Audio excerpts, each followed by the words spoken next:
Okay, here's warm up 9R. All right, so I'm going to find the area of this triangle.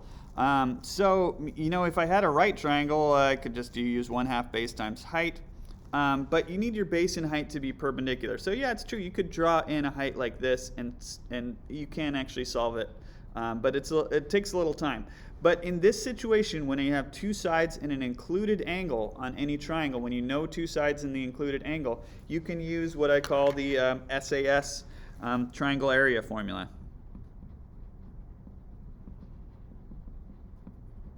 So the area, I should write out the word area instead of using A, because there's an A in this. There's an angle A. Okay, so it's going to start out sort of like the other.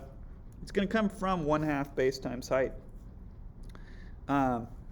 So B and C, though, here are just going to be your two sides. In this, it doesn't necessarily, this does happen to be sides B and C here, but these could be any two sides, and then you'd want the sine of the included angle. Okay, so these are just sides, any two sides, and this would be the angle that's included between them. Okay, so let's try it out. My area here is going to equal 1/2. The two sides are 5.8 and 13. And then the included angle is 67 degrees. Okay, so there it is. And from there on out, it's just typing this all into a calculator. Okay, so let's see. I'm gonna multiply this out first on my calculator. 1/2 times 5.8 times 13 comes out to a 37.7. Okay, so I'm going to do 37.7 times sine of 67 degrees. Some calculators you might have to do sine of 67 first, then multiply by 37.7. But here I've got 34.70 if I'm going to the nearest hundredth. Okay, and I don't know what my units are, but I know they're going to be square units because I'm talking about area.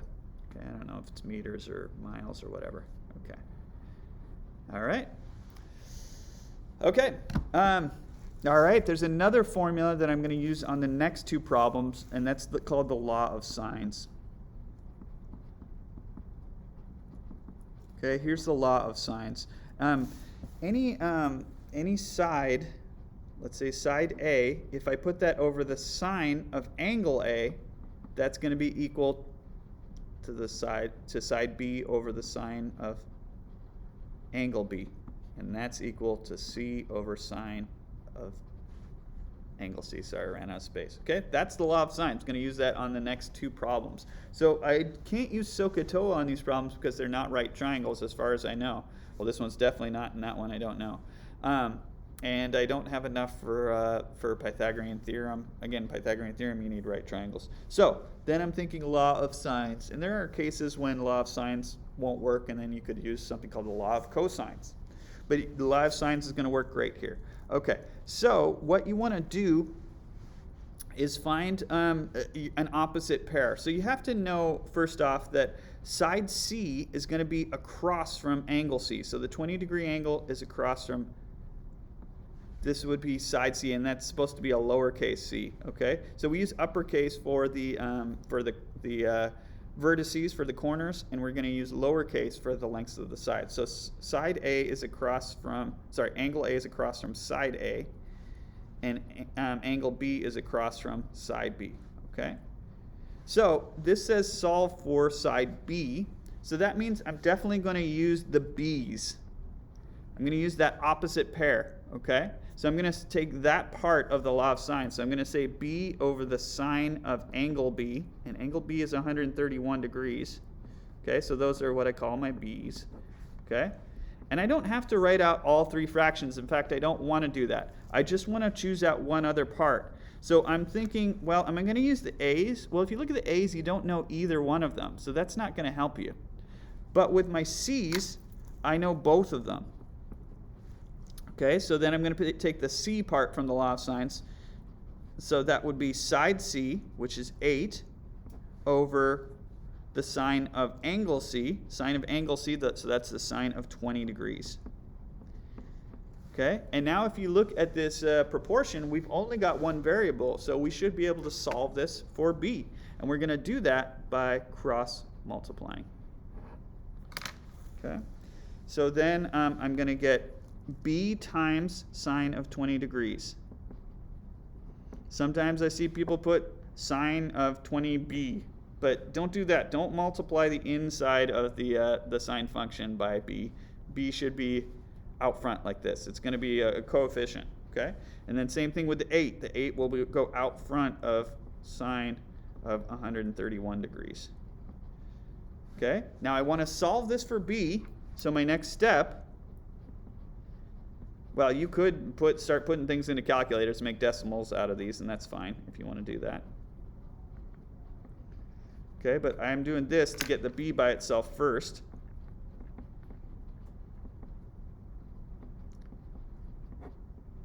And then I definitely need a calculator here, right? So let's see. Now, the less rounding you do as you go, the better, okay? So I'm going to do the numerator first, which is 8 sine 131, okay? So I've got this in my calculator. So this is about, 6.03767. I could go on forever, right? And I don't want to go on forever. I guess I should round that. All right, and then sine of 20 is going to be something else. But what I'm going to do is use this whole decimal on my calculator and divide by sine of 20.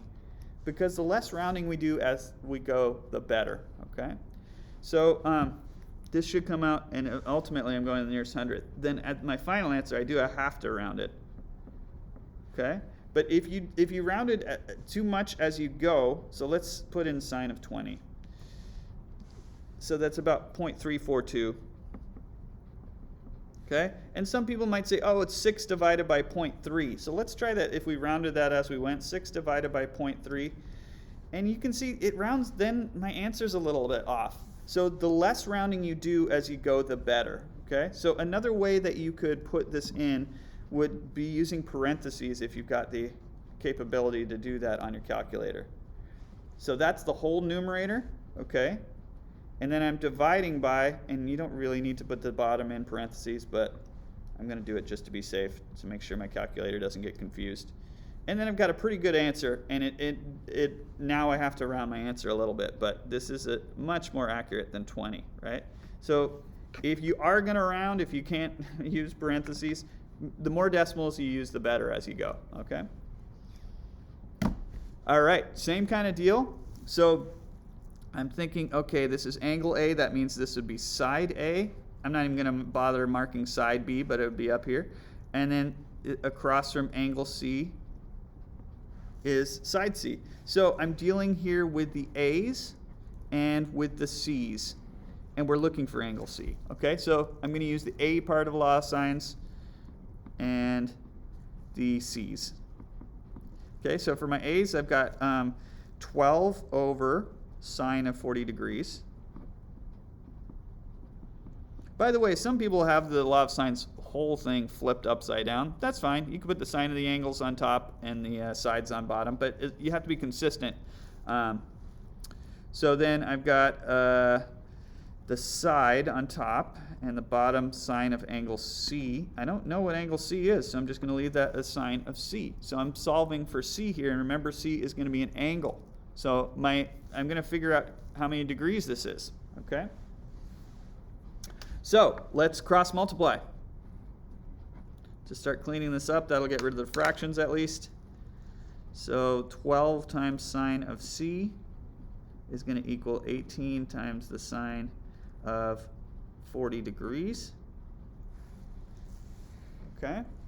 So I want to get C by itself, so I can start by getting rid of the 12 like this, because then I've just got sine of C equals this fraction, okay? So I could leave it like this, but I'm going to find the decimal approximation of 18 sine of 40 degrees divided by 12. Okay, there's 18 sine of 40 degrees. I like to find that first, enter, and then divide by 12, and I've got about 0.964. Okay, I'm going to keep that whole long decimal in my calculator. but I'm just writing down 0.964, so I should change this to about that. Okay. All right. So I need to get the c by itself. You can't just divide by sine. Sine is not a number. It's like, that would be like dividing by square root. Doesn't make sense, okay? But I can switch the position of these two things, okay, if I use inverse sine. So if I write sine, the inverse sign, I'm going to just write sine to the negative first like that. Then I can switch the position of these two things. So the 0.964 goes here, and then the c goes here, okay? So then on my calculator to do this, I'm going to hit second and then the sine button. So the second button's right here, and then sine. You can see right above sine it says sine to the negative first. So I'm going to hit second sine, okay? 0.964, there's a way you can make your calculator, these kind of calculators, use your last decimal by hitting second and negative to get your last answer.